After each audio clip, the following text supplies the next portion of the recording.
I never imagined heartbreak would lead to the greatest breakthrough of my life. 3 years with Natalie had led to this moment at our favorite Italian restaurant, La Bella Vita. The weight of the ring box in my pocket matched the heaviness in my chest as I prepared to kneel before the woman I loved. My best friend Derek had encouraged me every step of the way, helping me choose the perfect ring despite my modest designer salary. When I finally dropped to one knee and opened the velvet box, her response shattered my world. She laughed. Before I tell you how I rebuilt my life after the most humiliating moment I ever experienced, drop a comment telling me where you are watching from, and hit that subscribe button if you have ever had to start over after being betrayed. I met Natalie at the downtown art gallery where some of my graphic design work was being featured in a showcase of local talent. She approached me with genuine interest in my abstract digital compositions, her blonde hair framing a face that lit up when talking about art. I was immediately captivated by her knowledge and apparent passion for creative expression. "Your use of negative space is incredible," she had said, standing closer than strangers normally would.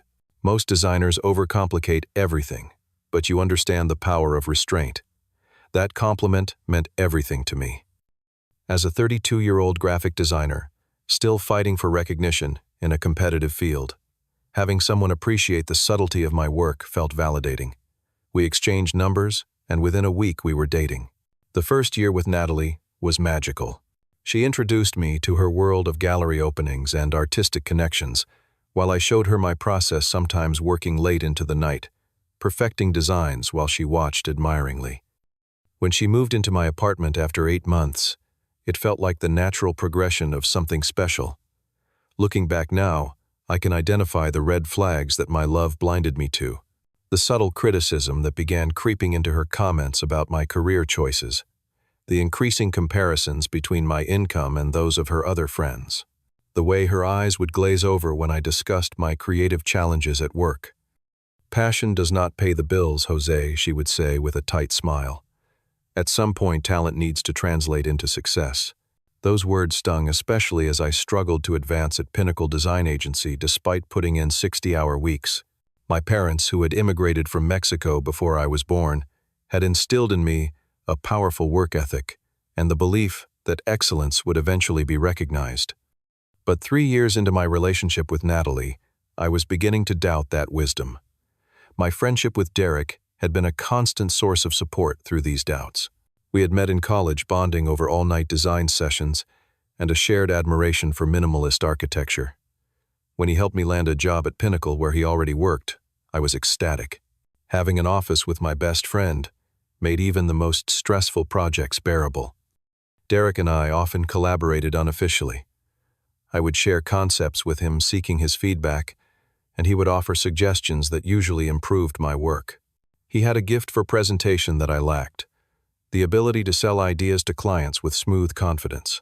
"Your problem, Jose, is that you focus too much on the art and not enough on the pitch," he would tell me while adjusting his expensive tie.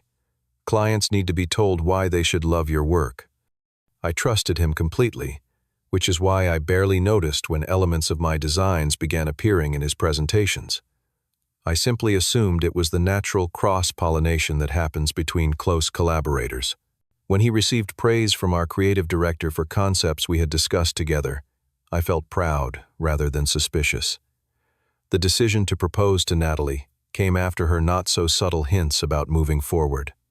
Despite my modest salary, I saved for months to purchase a diamond that would meet her expectations, ultimately spending 2 months of my income on the ring. When I showed it to Derek in our office, swearing him to secrecy, his reaction seemed oddly reserved. "Are you sure you are ready for this commitment?" he asked, examining the ring with an unreadable expression. "Marriage is a big step." I interpreted his concern as friendly caution. "When you know," I told him confidently. "I cannot imagine my life without her." He nodded slowly before suggesting La Bella Vita for the proposal. "She loves Italian food, and they have that private alcove in the back. I can call my friend Marcus, who manages the place, and set everything up." The evening of the proposal, everything seemed perfect. The restaurant had prepared the intimate corner table with candles and roses at Derek's arrangement. Natalie looked stunning in her black dress, though she seemed distracted, checking her phone repeatedly throughout the appetizer and main course. "Is everything okay?" I asked as the waiter cleared our plates. "Just work emails," she replied, setting her phone down with visible reluctance. "You know how it is." As dessert arrived, tiramisu with "Will you marry me" written in chocolate on the plate, I gathered my courage. The restaurant seemed to quiet as I moved from my chair to one knee beside her. "Natalie, these past 3 years have been the happiest of my life." I began, my voice surprisingly steady as I pulled out the velvet box. "You have brought beauty and meaning into my world, and I want to spend the rest of my life making you happy." Her expression changed as I opened the box, revealing the diamond ring that had cost me so dearly. What I saw in her eyes was not love or even surprise. It was something closer to disdain. "You thought I would marry you." The laugh that followed was cold and hollow, echoing through the now silent restaurant. "Jose, be serious. Look at where you are in life. You are 32 with a job that barely covers your rent. Your big creative breakthrough is always just around the corner but never actually arrives." Every word felt like a physical blow. Diners at nearby tables lowered their eyes or stared openly at the spectacle of my humiliation. "I need someone with ambition, with a path to actual success," she continued, gathering her purse. "Not someone who will always be the worker bee, while others take credit for his ideas." With that parting shot, she stood up and walked out, leaving me kneeling beside an empty chair, holding a ring that represented months of sacrifice and years of misplaced hope. The waiter approached cautiously, his face a mask of professional sympathy. "Can I get you anything, sir?" "Just the check," I managed to say, returning to my seat with legs that felt like they might buckle beneath me. "It is already taken care of," he said quietly. "The management feels the evening did not go as planned. Their pity somehow made everything worse." The drive home passed in a blur of streetlights and silent questions. I called Natalie repeatedly, but each attempt went straight to voicemail. I texted Derek, needing the comfort of my oldest friend, but received only a brief response. "Out of town for the night. Call you tomorrow. Hang in there." Sleep was impossible. I paced my apartment until dawn, replaying every moment of the relationship, searching for clues I had missed. By morning, my confusion had hardened into determination to get answers. I drove to Natalie's apartment building across town, needing to understand what had happened to us. The shock of seeing Derek's silver Audi parked in her visitor spot hit me like a physical blow. I recognized it instantly. The custom wheels he had proudly installed last month, the university sticker in the back window. For several minutes I sat in my car, unwilling to accept the obvious conclusion. Perhaps he had come to check on her, after learning about the failed proposal. Perhaps there was an innocent explanation. I waited almost 2 hours before Derek emerged from her building, adjusting his collar as he walked to his car. No friendly visit ends at 7:30 in the morning. The truth crashed down upon me with devastating clarity. After he drove away, I approached her apartment and knocked firmly. When Natalie opened the door in a silk robe, her surprised expression quickly transformed to annoyance. "What are you doing here, Jose?" she asked, not inviting me in. I saw Derek leaving. I said, my voice surprisingly calm, despite the hurricane of emotions inside me. "How long has it been going on?" She sighed, finally stepping back to let me enter the apartment I had visited hundreds of times. 6 months, if you must know." It just happened. 6 months, half a year of deception, while I planned a future together. And last night, the proposal. "You could have told me before I made a fool of myself in public." Natalie poured herself coffee from a machine I had bought her last Christmas. "I was going to end things soon anyway. Derek thought it would be kinder to do it before you proposed, but you moved faster than we expected." "Derek knew I was going to propose last night," I said, the pieces falling into place. "He helped me plan it." "He felt terrible about it," she said, though her tone suggested this was a minor inconvenience rather than a life-altering betrayal. "But these things happen, Jose. People outgrow each other. Outgrow." The words stuck in my throat. Let us be honest. Derek is going places. He just landed the Franklin account that will make his career. Meanwhile, you are still designing promotional materials for local businesses. He has vision, ambition. The Franklin account, I repeated, remembering the conceptual work I had shown Derek just 2 months ago, the unique approach to negative space that he had praised as innovative. "You should go now," Natalie said, glancing at her watch. "I have a showing at the gallery at 9. I left without another word, my mind racing with implications beyond the romantic betrayal. The professional theft was beginning to take shape in my consciousness, though I still needed proof. At the office, I arrived earlier than usual before most of my colleagues. With single-minded focus, I accessed the shared server where project files were stored. The Franklin campaign folder was restricted, but I found backups of the presentation Derek had given. Opening the files confirmed my worst fears. The central concepts were unmistakably mine, refined and repackaged, but fundamentally, the work I had developed and shared with him in confidence. Further digging revealed a pattern stretching back nearly a year. Small projects at first where elements of my discarded concepts mysteriously appeared in Derek's presentations. Then larger appropriations culminating in the Franklin campaign that had earned him a substantial bonus and consideration for the newly opened creative director position. When Derek arrived at 10:30, he froze momentarily upon seeing me at my desk, then recovered with his trademark easy smile. "Tough break last night, man. I got your messages this morning. Want to grab lunch and talk about it." The casual deception was breathtaking. I waited until the office emptied for lunch before confronting him, presenting the side-by-side comparisons of my original work and his presentations. "You have been stealing my designs for months," I said, my voice steady, despite the rage and hurt coursing through me, while sleeping with my girlfriend behind my back. Unlike Natalie, Derek did not bother denying anything. His smile faded into a more calculating expression I had never seen before. "Borrowed, not stolen," he corrected, leaning against my desk. "And frankly, those concepts were wasted on the small-time clients you were assigned. I put them to better use. That was not your decision to make. That was my work. Your work that no one appreciated until I presented it," he countered. "Face it, Jose. You are talented, but you never knew how to sell yourself. In this business, presentation is everything." And Natalie. Was she just another thing you took, because you could? His slight shrug was answer enough. She was already looking for an upgrade. If not me, it would have been someone else. You were never really in her league. I left the office without clearing my desk, without formally resigning, without saying another word to the man I had considered my closest friend for nearly a decade. The double betrayal had left me hollow, questioning everything from my professional judgment to my personal worth. That night was the lowest point of my adult life. I sat in my darkened apartment, surrounded by mementos of a relationship and friendship that had both proved false. The temptation to give in to despair was overwhelming. For hours I simply sat, letting waves of humiliation and anger wash over me. But somewhere in those dark hours, a different emotion began to take shape. Not the hot flash of rage that demands immediate vengeance, but something cooler and more focused. A determination to reclaim not just my work but my sense of self-worth that had been so deliberately undermined. The transformation began with documentation. I spent the weekend gathering evidence, original files with creation dates, email exchanges, where I had shared concepts with Derek, even notebook sketches with dated entries. I organized everything chronologically, building an irrefutable case of intellectual property theft.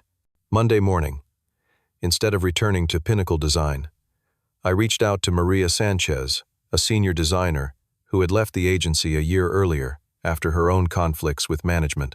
She had always been supportive of my work, and her position at rival firm Thompson Creative gave her perspective I desperately needed. "I always wondered why you stayed there so long," she said when we met for coffee. "Your talent was obvious to everyone except those who should have been nurturing it." Her validation was the first positive reinforcement I had received in months, and it sparked something in me. With her guidance, I began rebuilding my portfolio, focusing on original concepts that showcased my distinctive style. She also connected me with Thompson's legal team, who were very interested in the evidence of intellectual property theft I had compiled. "This is not just about personal revenge," the attorney explained during our consultation. "Companies take these violations seriously. Your documentation creates significant liability for both Derek and Pinnacle if they used your stolen concepts for commercial purposes." Armed with legal advice, I requested a meeting with Pinnacle's HR director and in-house counsel. They were initially dismissive until I presented the evidence of systematic theft. Their demeanor changed dramatically when I mentioned that competing agencies had expressed interest in both my portfolio and my documented case of intellectual property infringement. An internal investigation was launched immediately. I did not wait for its conclusion before interviewing at Thompson Creative, where Maria had championed my work to the executive team. The portfolio I presented showed not only technical skill, but a distinctive vision that had been previously buried under client compromises at Pinnacle. "We need designers who bring fresh perspectives, not just technical competence," the creative director told me after reviewing my work. "Your approach to negative space and typography is genuinely unique." The job offer came with a 40% salary increase and an associate creative director title, a recognition of value that Pinnacle had never acknowledged. I accepted immediately, not just for the compensation, but for the opportunity to work in an environment where original thinking was valued.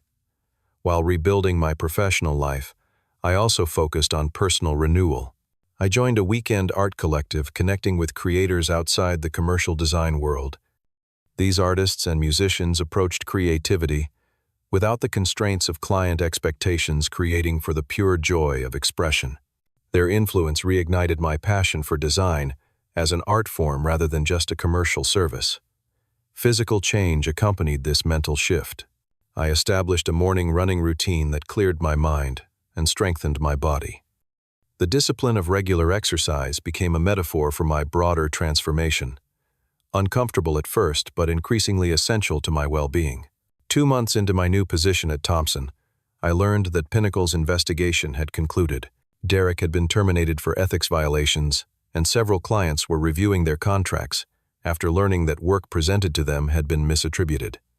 The industry is small, and word travels quickly. His reputation was in tatters. I took no pleasure in his downfall, but the vindication was undeniable.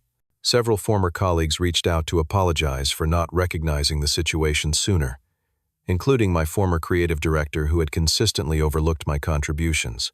"We missed something special in you," he admitted over the phone. "The work you are doing at Thompson is exceptional." The most surprising contact came from Natalie. 6 months after her humiliating rejection, she texted, asking to meet to clear the air. Curiosity rather than lingering attachment led me to agree to coffee at a neutral downtown cafe. She looked different, less polished, more uncertain. Her gallery was struggling, she explained, and many of her art world connections had dried up following her association with Derek's professional disgrace. "I made a terrible mistake," she said, reaching for my hand across the table. "I chose flash over substance. Derek talked a good game, but there was nothing behind it." I gently withdrew my hand from her reach. "We all make choices based on the information we have at the time. You made yours. We could try again." She suggested a calculated vulnerability in her expression. "I know you better now. Understand what I lost. The offer that might once have seemed like everything I wanted now felt hollow." "I am not the same person you left," I replied without bitterness. "And that is the greatest gift you could have given me. My personal project, a series of digital artworks exploring themes of authenticity and deception, had begun as therapy, but evolved into something more significant. Submitted almost as an afterthought to the National Digital Arts Competition, it caught the attention of judges and industry leaders.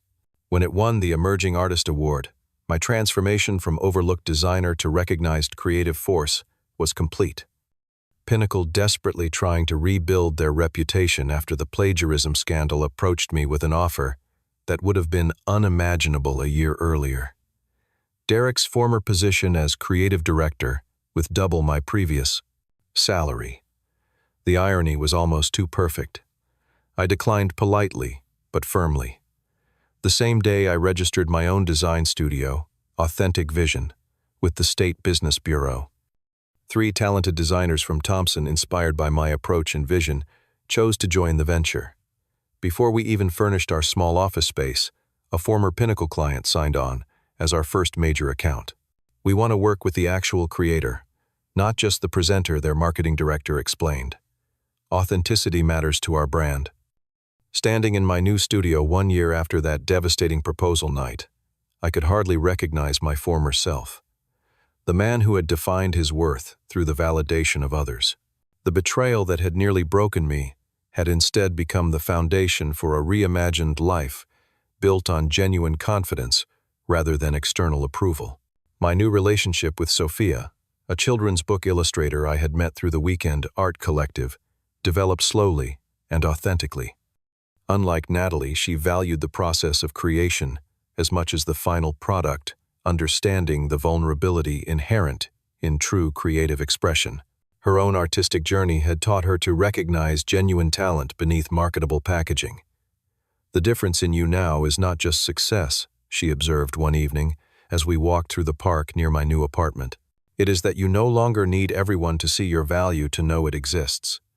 That insight captured the core of my transformation, the unshakable self-trust that had emerged from the wreckage of betrayal. I had learned to validate my own worth rather than seeking it from others, particularly those who had their own agendas. The universe has a peculiar way of bringing life full circle. 6 months into launching my studio, I encountered Derek at an industry conference. The confident swagger was gone, replaced by a cautious demeanor. He approached hesitantly, as if unsure of his reception. "Your new shop is doing well," he offered awkwardly. The Westfield campaign was impressive. "Thank you," I replied, surprised by the absence of anger I felt toward him. "How are things with you?" "Challenging," he admitted. "Starting over is harder than I expected. I made serious mistakes, Jose. With your work, with our friendship, with everything." There was genuine regret in his expression, though whether for his actions or merely their consequences I could not tell. Either way, it no longer mattered to me. "Everyone deserves a second chance to do better," I said, not quite offering forgiveness, but refusing to perpetuate resentment. "I hope you find yours." I learned through mutual connections that Natalie had moved to Chicago after the gallery, where she worked closed permanently. The relationship with Derek had ended messily soon after his termination. Whatever glamorous future she had imagined with him had evaporated, along with his career prospects. Neither of their fates brought me satisfaction. The energy required to maintain anger or seek revenge would only have distracted me from building something meaningful from the ashes of their betrayal. The best response to deception was not retaliation, but creation, making something authentic that could never have existed without the painful catalyst of truth. The most valuable lesson from the entire experience was recognizing how I had compromised my authentic self long before the proposal night. I had accepted subtle devaluations of my work, my perspective, and my worth. I had contorted myself to fit Natalie's expectations and accepted Derek's appropriation of my ideas as collaboration rather than theft. The external betrayal merely exposed the ways I had already betrayed myself. True success, I discovered, comes not from achieving status or recognition, but from honoring your own unique vision and values. The moment I stopped seeking validation from those who could not recognize genuine value, I became free to create work that resonated with those who could. The clients and colleagues who now sought out my studio appreciated precisely what Pinnacle and Derek had exploited: original thinking, unburdened by formulas or trends. Most surprisingly, I found myself grateful for the painful awakening. Had Natalie accepted my proposal, I might have spent years in a relationship built on false premises and conditional acceptance. Had Derek's theft remained undiscovered, I might never have recognized the full extent of my creative potential or found the courage to establish my own studio. When you lose what you thought defined your worth, you discover what truly makes you valuable. The laughter that once cut me to the core now echoes as the beginning of liberation rather than the end of happiness. The question I leave you with today is this: what painful truth in your life might actually be the doorway to something more authentic and fulfilling than what you are desperately trying to preserve?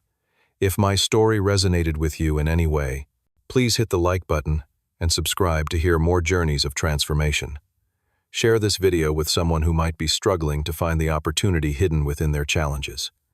Drop a comment about a time when losing something led you to finding something better. I read every comment, and draw strength from this community of survivors and thrivers. Thank you for listening, and remember that sometimes the worst rejection can lead to your greatest redirection.